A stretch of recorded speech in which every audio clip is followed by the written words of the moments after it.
Hello, everyone.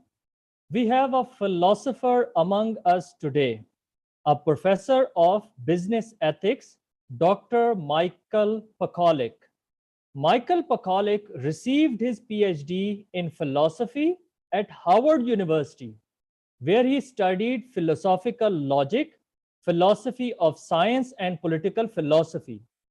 His dissertation was entitled Aristotle's Theory of Friendship.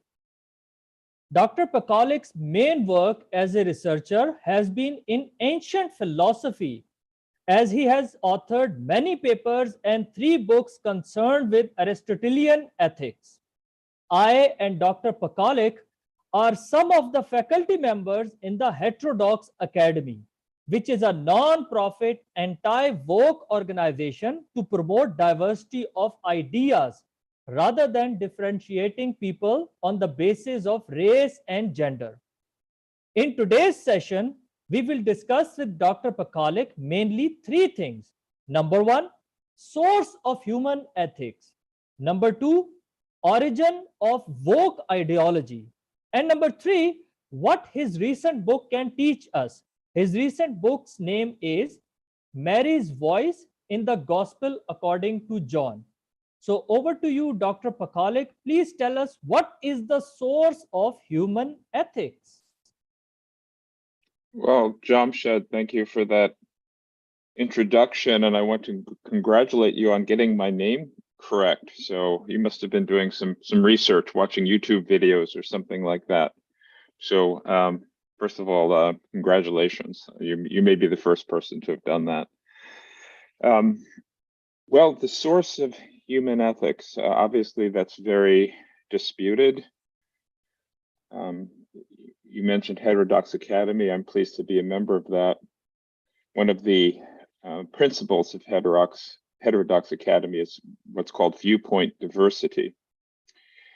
And I think to acquire viewpoint diversity, it's necessary to be grounded in history, because we tend to be myopic, we tend to be short-sighted, we tend to think about only our own culture.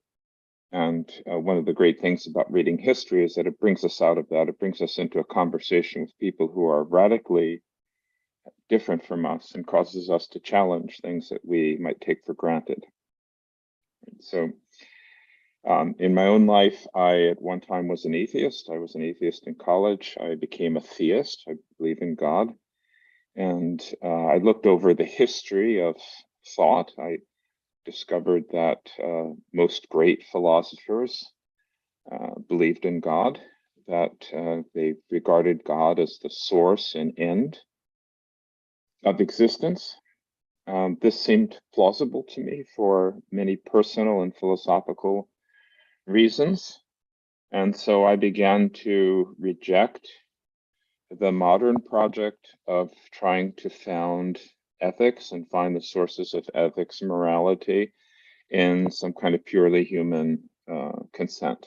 That's the way it's typically has been handled since the so-called Enlightenment. So I think that that's not correct. And you can explain a lot of things that we see in terms of people operating on that fundamentally faulty assumption. So if you take this view that God exists, well, that changes what the universe looks like quite a lot, because God is a personal being, and we are personal beings.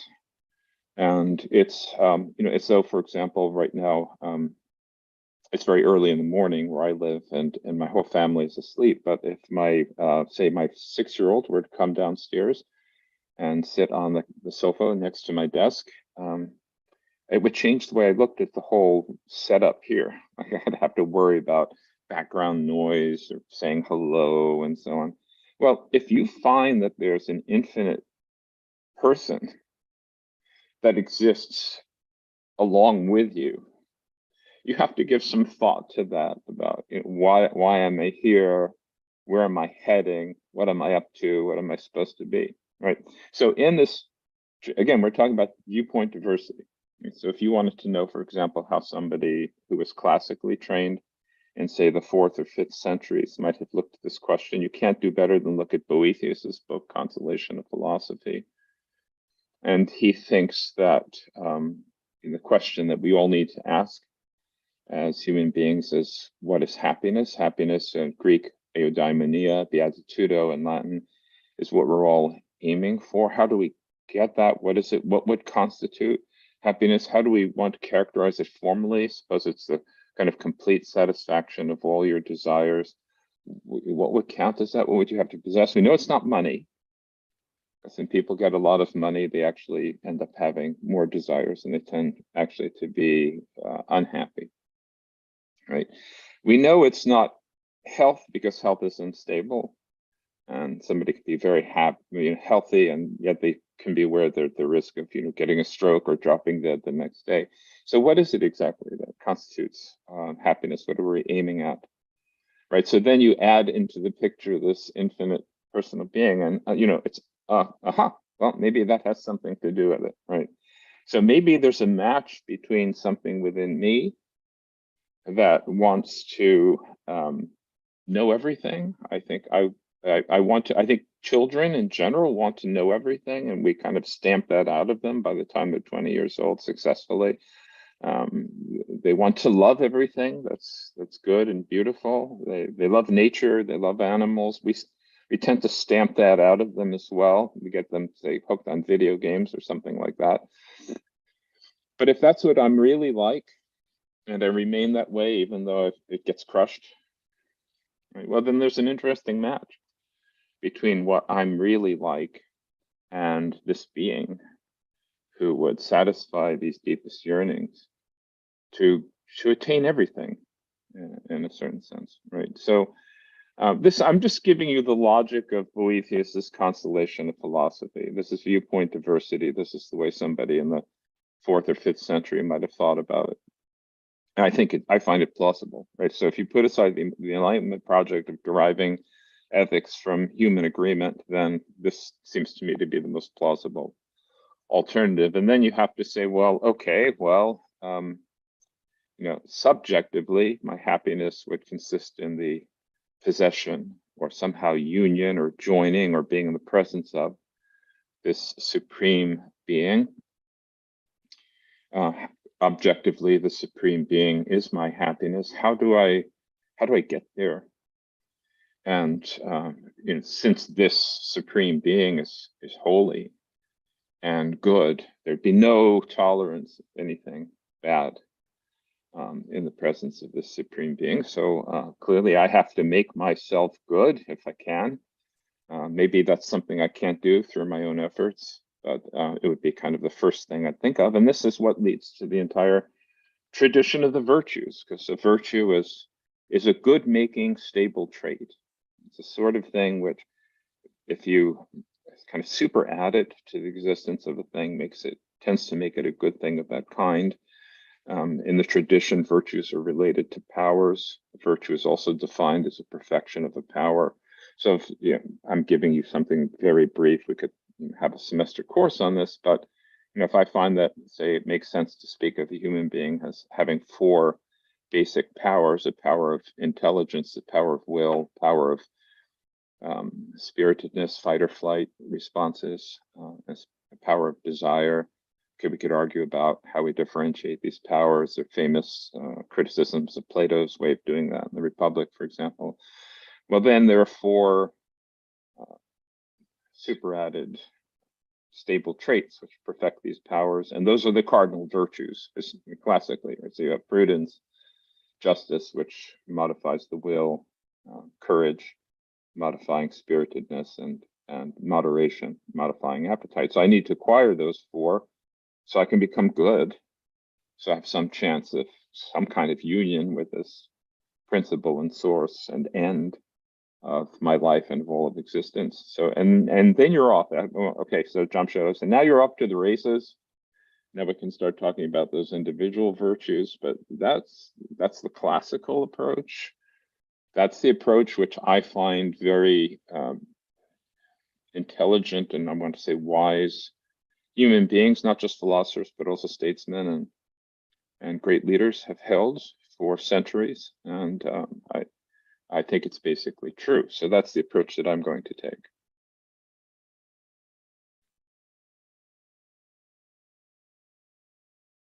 Okay.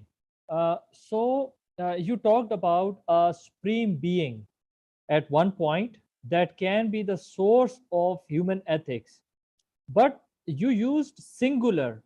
So there can be multiple supreme beings.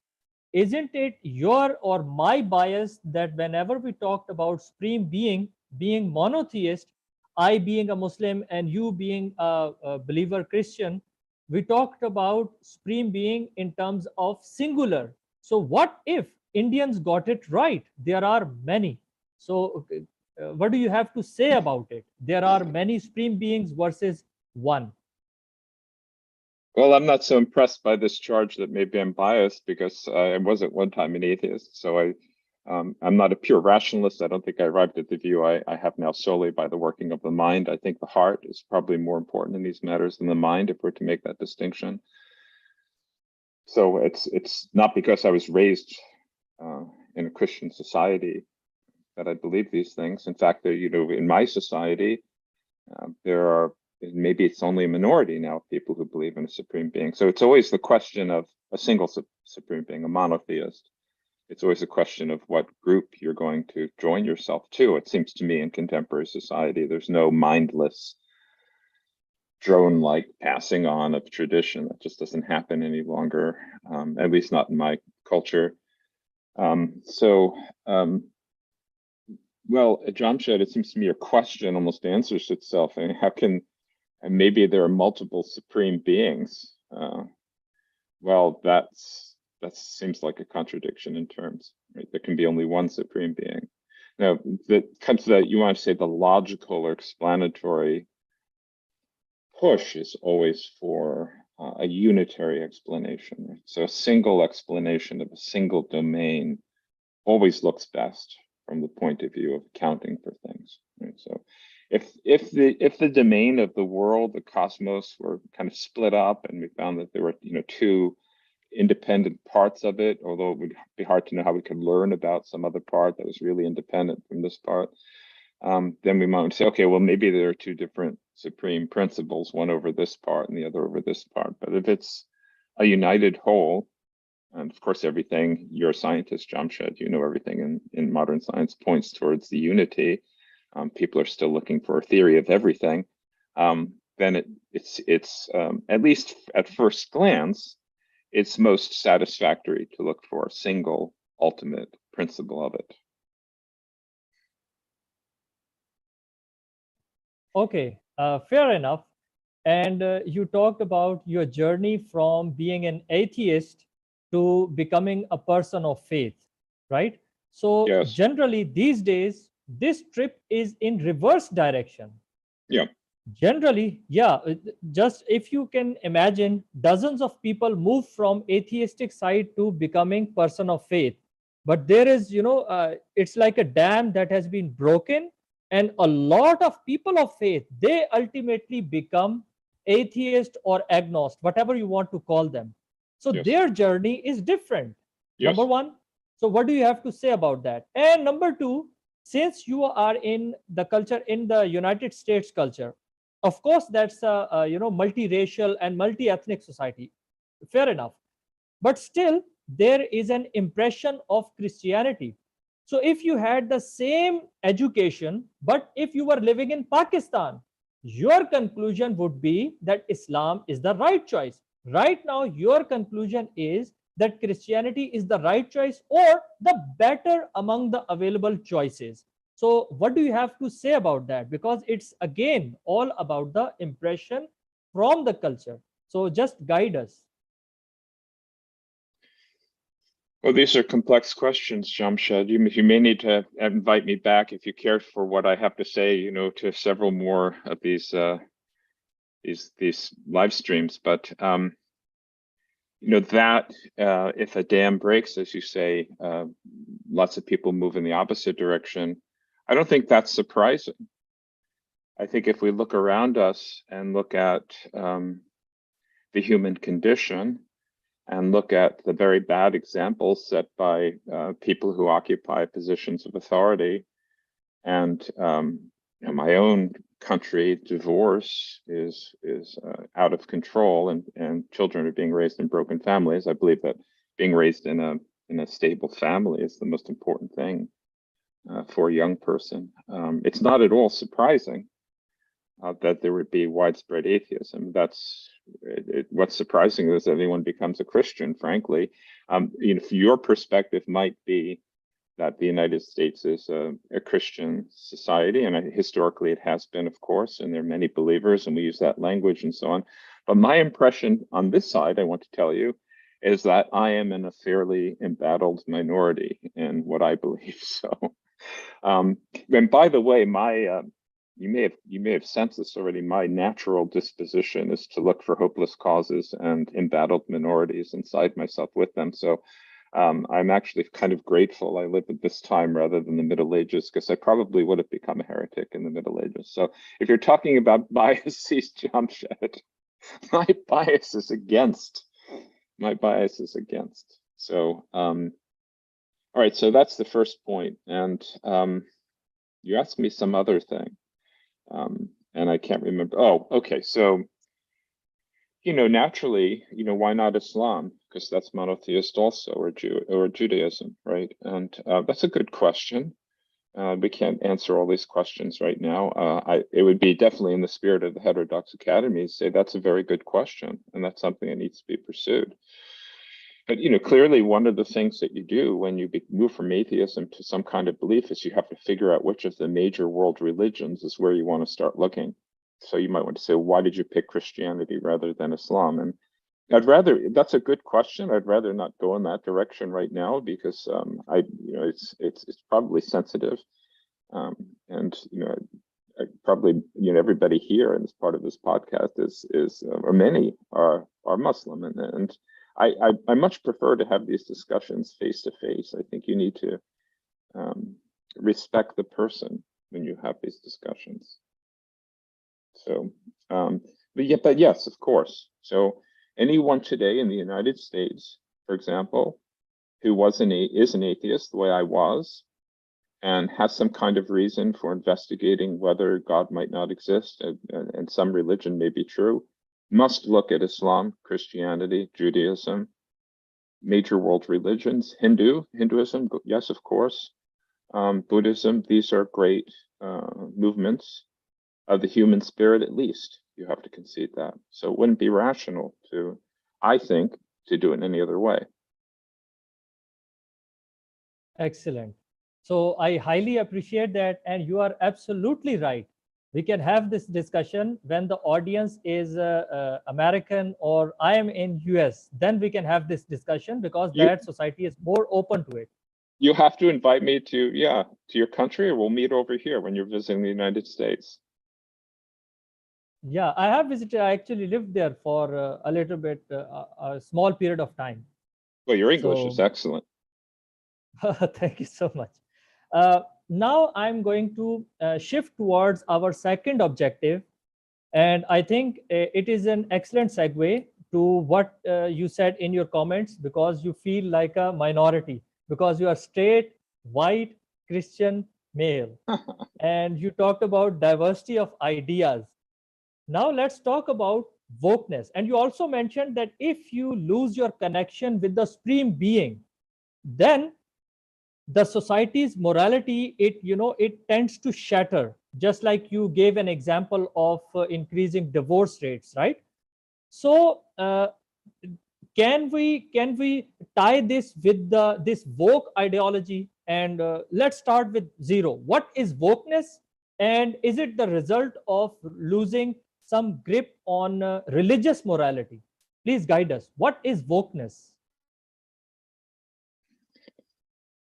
Well, first of all, I want to say, Jamshed, that when it seemed to me rather arbitrary, you gave the list of these groups I should be identifying with. You didn't mention that I'm Ukrainian. Now, I have the advantage right now being part of a victim class. My country, or my people have been invaded. Aren't you? I'm not wrapped in. I feel like I should wrap myself in blue and yellow, because then people will start giving me the credit I for a short period of time I'm going to deserve here as a victim. You forgot that. No, anyway, I'm just joking. But My apologies. as a philosopher, I look at the big scheme of things, and wokeness is just kind of the latest fad. I'm not that disturbed by it. I don't think it will be around in 5 years. It'll be something else. Even 20 years ago was or 30 years ago at this point, it was the closing of the American mind because of relativism. Now it's wokeness. Wokeness is a kind of concoction, right? And one part of it is Marxism, Marxist Leninism or Marxism. This is, as you say, when you lose sight of the supreme being, you're very, very disposed to think of morality as a system of rules by which a powerful class keeps an oppressed class in line and exploits them. Right. So that's the basic viewpoint of critical race theory, for example, or feminism before that, or you mentioned straight, the gay rights movement. They just all use this language of Marxism, really. They view society as divided into whatever two classes are relevant to the analysis: men, women, straight, gay, black, white. And they analyze things in this way, and it's just not truthful, because there's a moral law which all of us grasp and accept, and there's a moral law. Let me be a certain just digression on this. We could have endless digressions, but thou shalt not murder is part of the natural law, I believe, and I think we all grant that. So take a society like the United States, where I believe murder has been legalized. I think abortion is the deliberate taking of the life of an innocent human being, and it's correctly described as murder, although that's incendiary language. I understand that, but I think that it's homicide.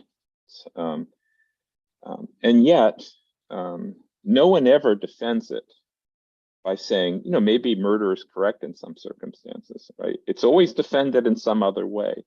The question is who decides, or it's a clump of cells, or it's part of my body. So in other words, every different way is going to be used to defend this, except, hey, maybe deliberate killing of human beings is acceptable in some circumstances. To me, that's absolute proof that there's a natural moral law, because you have a case where if that law didn't exist, of course, you'd have recourse to that position, but nobody does. Nobody ever has recourse to that position. So, and this also is not irrelevant to your view, because I do believe that whatever people say about wokeism and relativism, and there's something built into us which says something else. And that's what we can always appeal to in discussing and talking with them and persuading them. Okay, so one element of wokeism is Marxist-Leninism. Another is there are many different things that are going on here, and some of them are really very deep. So one of them is a kind of response to impotence, which is manifested mainly through media. So I don't think you could have wokeism without the kind of mob mentality, which is easy to foment in social media. Wokeism is generally a kind of mob bullying. That's what it is. I was reading a fantastic book I want to recommend it to anyone who's listening, by Neil Postman, Postman. And he wrote 2 great books. He wrote many great books. He's a really, really smart person. Despite the fact that he worked in the Department of Communications. I usually think like, the dull people in the Department of Communications. No, he was really smart. And he's kind of in the tradition of Marshall McLuhan, the great Canadian social critic who wrote The Medium is the Massage. And he wrote 2 books. One is Amusing Ourselves to Death, and the other is Technopoly. And in Amusing Ourselves to Death, he has this fantastic passage where he reviews modern things that are going on in the world at the time, which you are going to pick up in news feeds. So, I might look at the Wall Street Journal today. I'm going to learn about Liz Truss's resignation. I'm going to learn about new Russian drones attacking Kiev. I'm going to learn about rising inflation. And so Postman, he gives a list of these things that are relevant for his own time. And he said, and what are you going to do about this? And he said, I'm going to take the liberty of answering for you. You plan to do absolutely nothing about any of these things. Right? And I can't clarify the crazy debate taking place in UK over economic policy. I can't do anything about drones attacking Kiev. I can't do anything whatsoever. So I think Postman says people are faced with this kind of deluge of fragmented information and about which they can do nothing about any of these things. Right? And that hasn't been the case in previous generations. If you lived in a little town in, say, northeastern United States soon after it was founded, you just learned about the things that were around you, could actually talk to some people and do some things and actually try to influence them. But we can't do that anymore, right? So I think that there's a massive feeling of impotence, right? On the other hand, we now know through essentially marketing techniques or techniques to make people believe that they're users of something they're not paying any money for, right? So this divisive feedback and likes and dislikes, right? So the whole idea of an internet platform where you don't pay anything and yet your information is being extracted puts you also in a kind of impotent position. And yet you're induced into believing you have some kind of power because you can like or dislike. Right. So a lot of the mob behavior of wokeism is just expressions of the natural desire of people wanting to be able to do something. And here's something I can do. I can cancel this guy, right? That's right within my power. I can team up with these other people. We can become powerful. We can cancel him. We can ruin his career. We can make him resign from his job. That's absolutely something that's going on here, right? And then another element of wokeism is it's kind of a development of relativism. You have to think of all of these problems as stages, right? So you're a pharmacologist, Jamshed. Is that what you do? So medical people, right, when they're training in medicine, they have to spend about 36 hours in a hospital because they have to see how cases unfold over time. You won't understand health if you don't understand the current condition of a patient as being related to what came before. We have to think about our society the same way. Wokeism is the development of something else. You have relativism that goes through our society, right? What is relativism? Well, it manifests itself in a practical way by people being unwilling to refute someone else. So the opposite, the practical opposite of relativism is something that Plato talks about in his dialogues. In the Gorgias, for example, he says, you're really my friend. And you love this, Jamshed, if you love the Heterodoxacademy. You're really my friend if you have, and if you agree that one of the best things you can do for me is to refute me if I believe something false, right? Because there's almost no condition a human being can be in that's worse than a state of ignorance or mistaken opinion. So, please don't validate my opinion, but refute me. That's what a real friend does, right? And we've substituted for that. It's impolite to try to refute anybody. We should find ways of validating the opinions of others. In the United States, I don't know if they do this in your country. We have these absurd evaluations that are given out at the end of classes, and students evaluate the professors.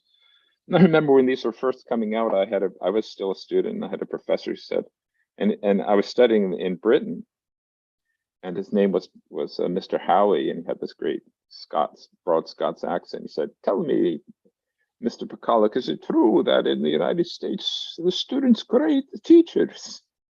That's how he thought of student evaluations. In any case, one of the questions we have on student evaluations is, does the professor validate the opinions of students? Which is kind of madness, right? Your role as an instructor is to figure out what opinions students have, which are false. And of course, just to tell them you're false is not going to do anything, right? You have to develop discussions and lead them by persuasion, to arrive at the truth. And that's the correct way of teaching difficult subjects, certainly in controversial subjects, not pharmacology. You just give them lists and tell them to memorize. I know that, but right, a lot of memorization. But And you know, if somebody doesn't know the side effects of a drug, you can say, oh, well, that's very nice. You believe it's that? I'm sure it is that, right?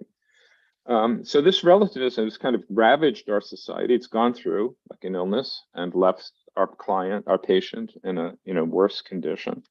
And then what can take over in the society in which we feel that it's not friendly to say that anyone has said anything false? Well, what becomes dominant then in a society of flatterers, really, which is what it is whether you're going along with the flatterers, whether you are saying the things that somebody wants to hear. So somebody who's a woman says, I'm a man.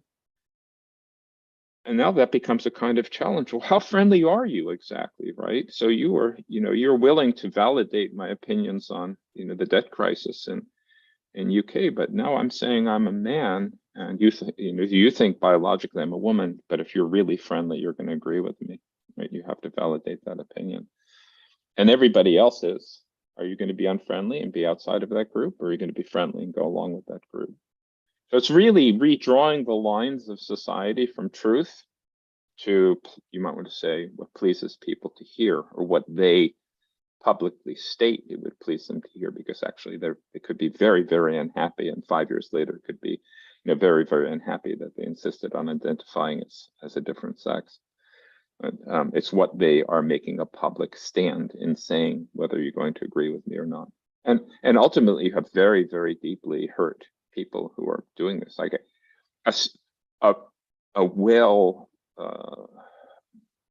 constituted, virtuous person, and frankly doesn't really care much what other people think of him. I mean, that's like Aristotle says a magnanimous character doesn't. If other people admire him, that's good. They should admire him because he has virtue.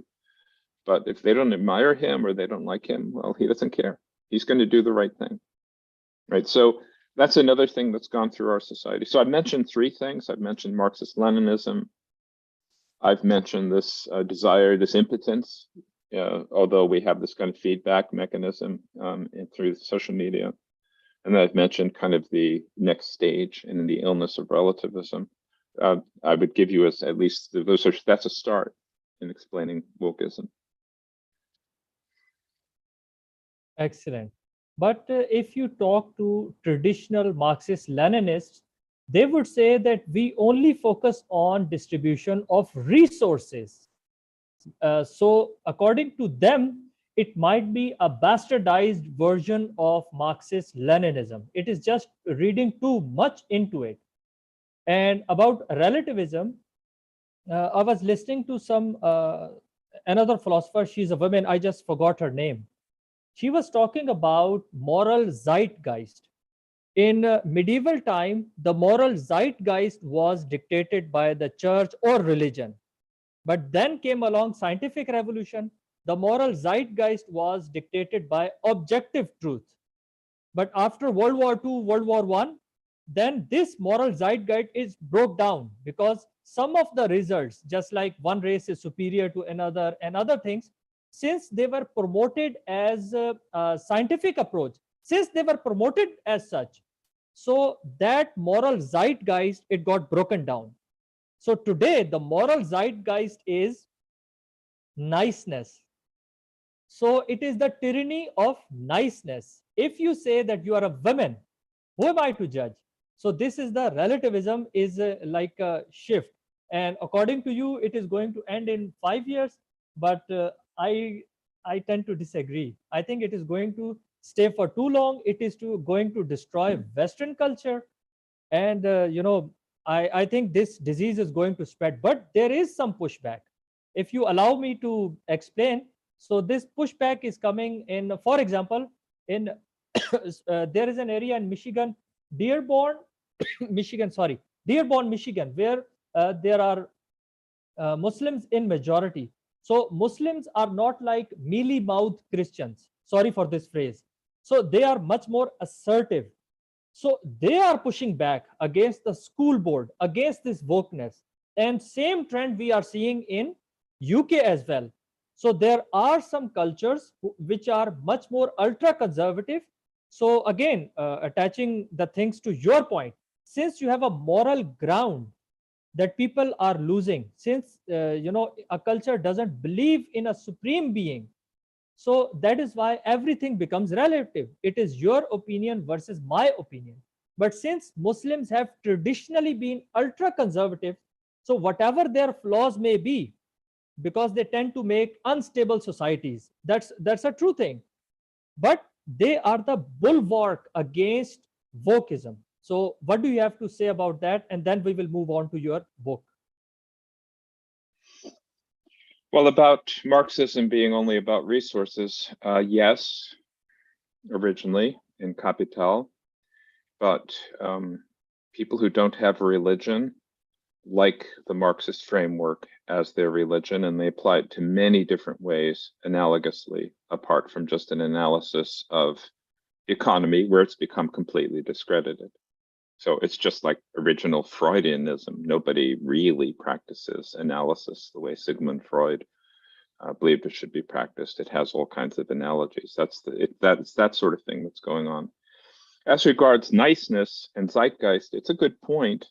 I don't agree with the diagnosis. I would, or at least the way of framing it, I think the 2 world wars in Europe were very significant, as you're suggesting.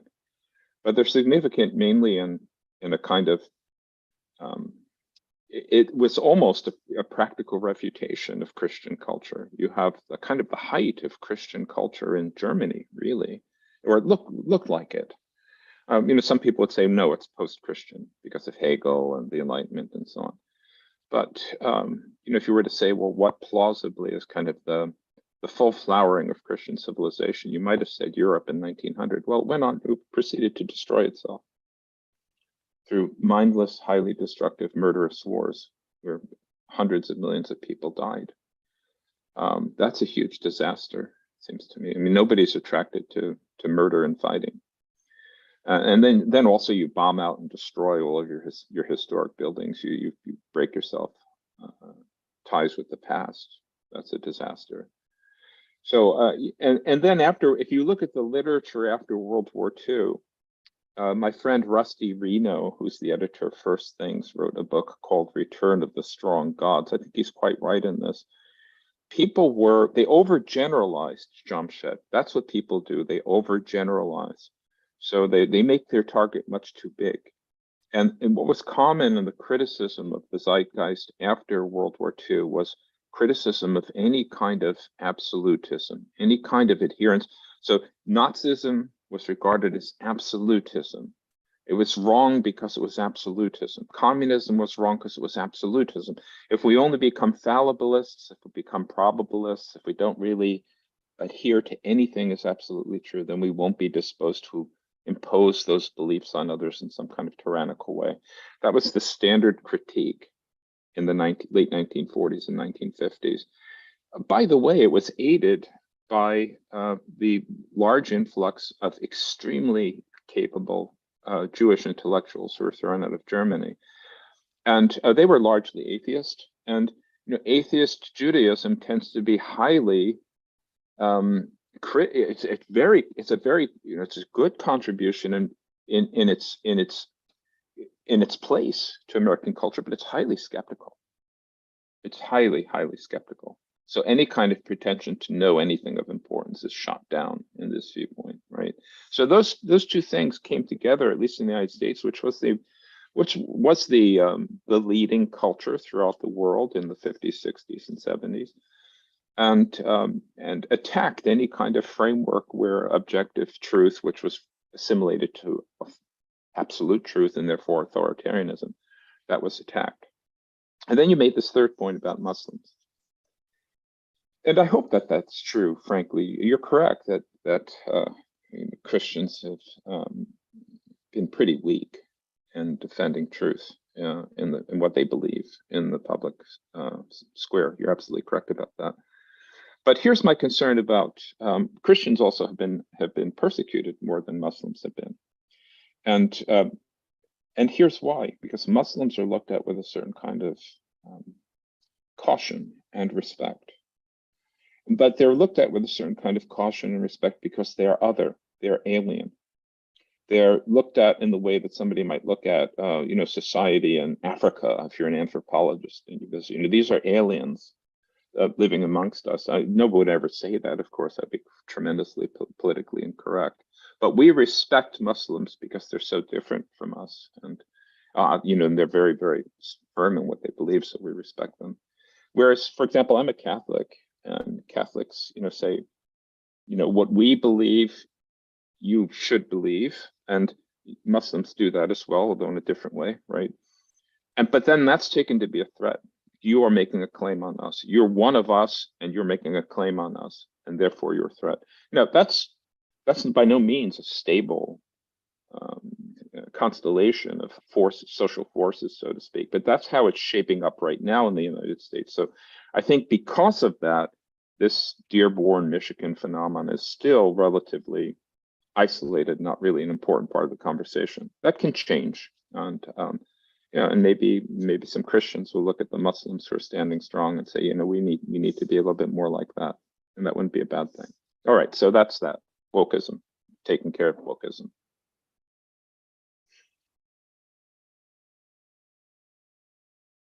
Okay, so there is pros and cons to that. The pros is that bulwark against wokeism is strong, but as you mentioned, it is a small phenomena, right? Because still it is the population of Muslims is low. And the cons is that, as I mentioned, the Muslims generally don't create stable societies where people, all kinds of people could flourish. Still, Christians and other minorities are persecuted in Pakistan. So I can accept that, direct criticism, because that's a reality and we should accept realities.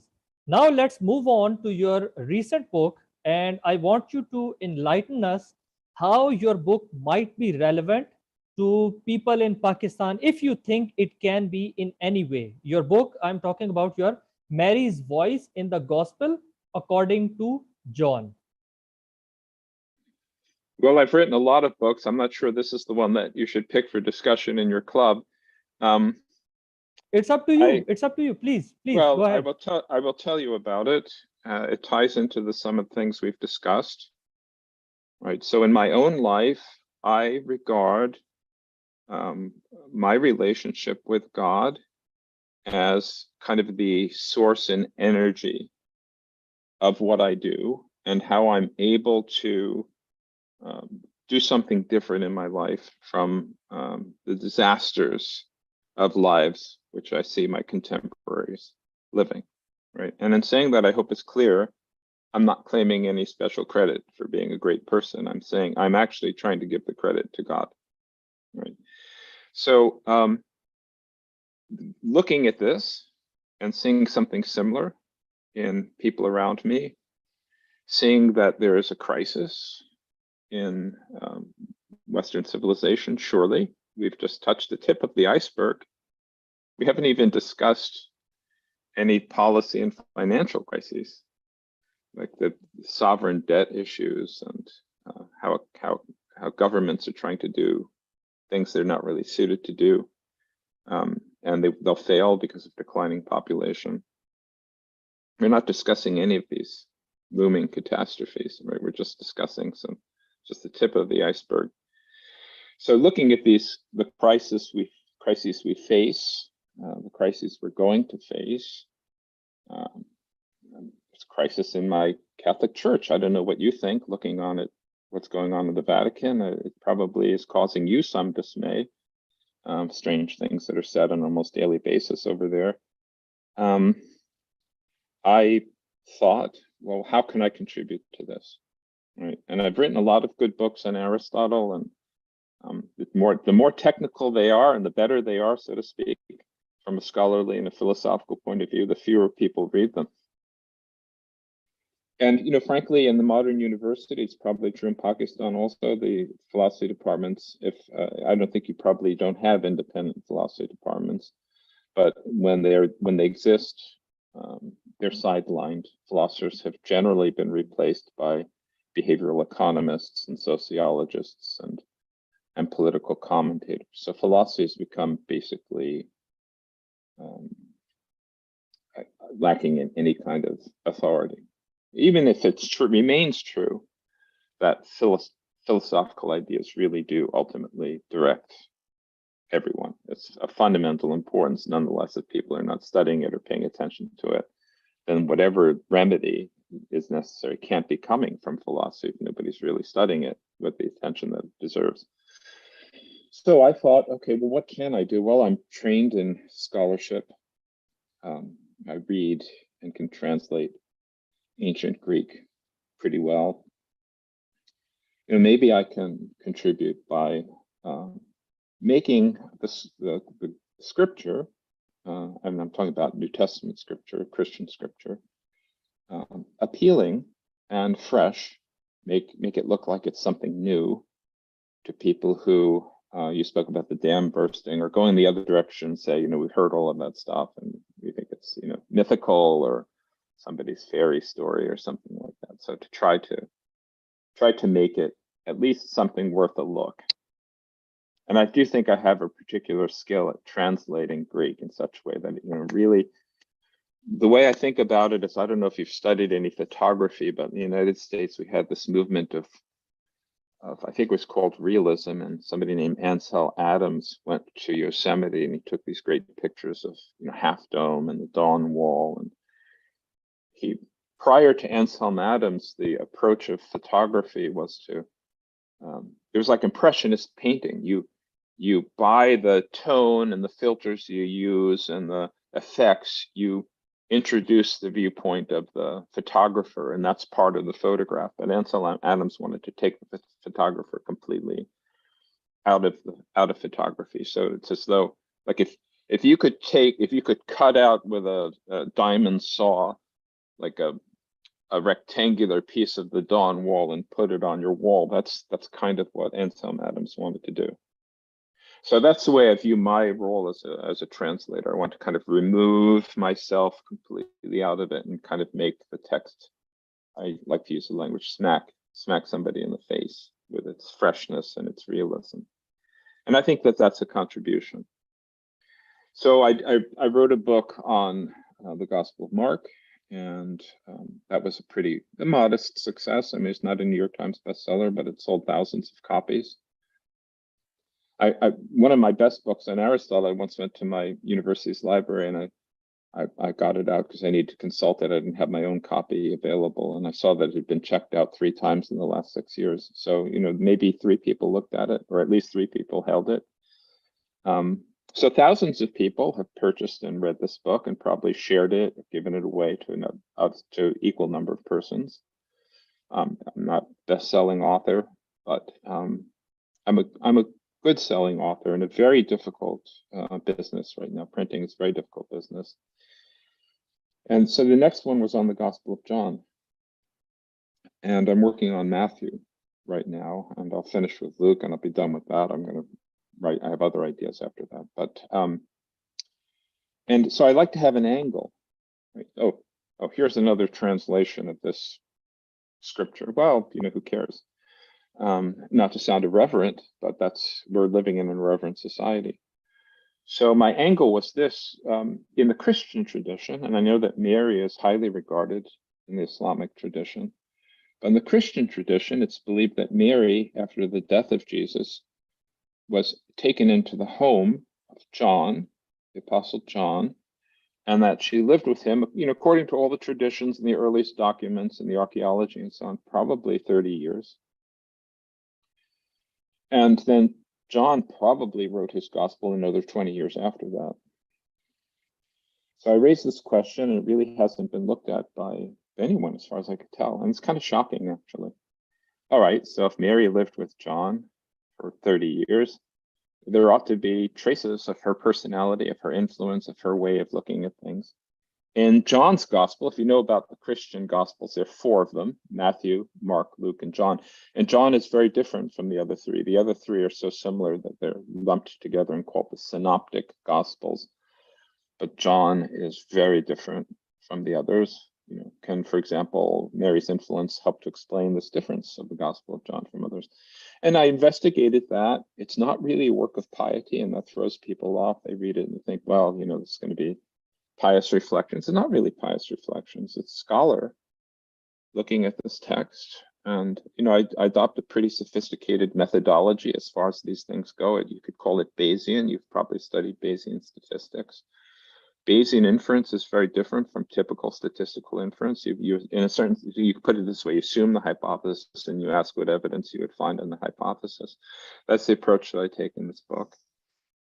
And I think it's actually pretty convincing. I think it was a success. I think I corroborated this hypothesis in a Bayesian sort of way in the book. So that's what that book is, Jamshed. Excellent. I was introduced to this woke ideology in 2016 when Dr. Jordan Peterson and whole fiasco related to college campuses and then curbing the freedoms of speech and rest of the things. What are your thoughts? This is going to be my second last question. What are your thoughts on Dr. Jordan Peterson's line of reasoning? He has also lecture series which I admire on God, concept of God, and he sees it through the lens of Christianity as well. But it's much more friendly, I would say, and he is now trying to, assimilate Muslims into it as well, so that they both can fight this madness, which we call wokeness. So, what are your thoughts on that? I have a running debate with my wife about Jordan Peterson, right? So it's one of the reasons that I'm a philosopher and I've read a lot of things. And my first approach, and it's not fair to the man, he's really extraordinary, is, well, he's just doing what any good college professor should be doing. He's saying things, and it's one of these accidents, like people who become really famous, they become surprised that they become famous because they think that they're just doing what they're doing. And she says, no, you're underselling him quite a lot. He really has interesting things to say, and he's really an extraordinary man.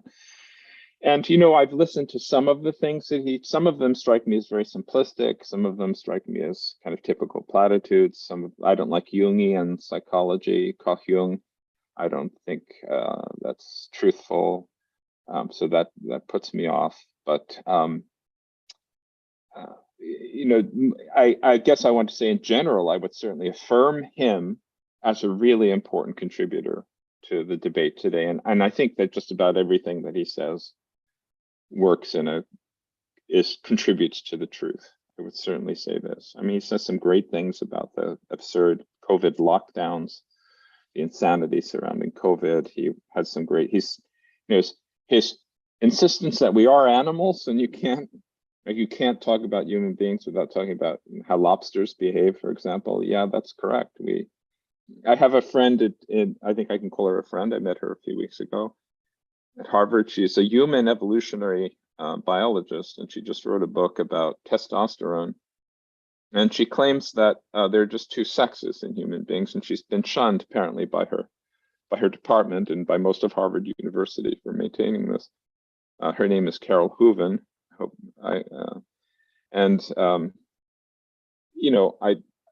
You might ask such a person, well, do evolutionary biologists think that there's any other primate that doesn't have two sexes? Isn't that like they all, like most of the time they're saying you're just a primate, right? Well, all other primates have just two sexes, right? So if we're just a primate, then presumably we have two sexes, but somehow that reasoning fails in this case, right?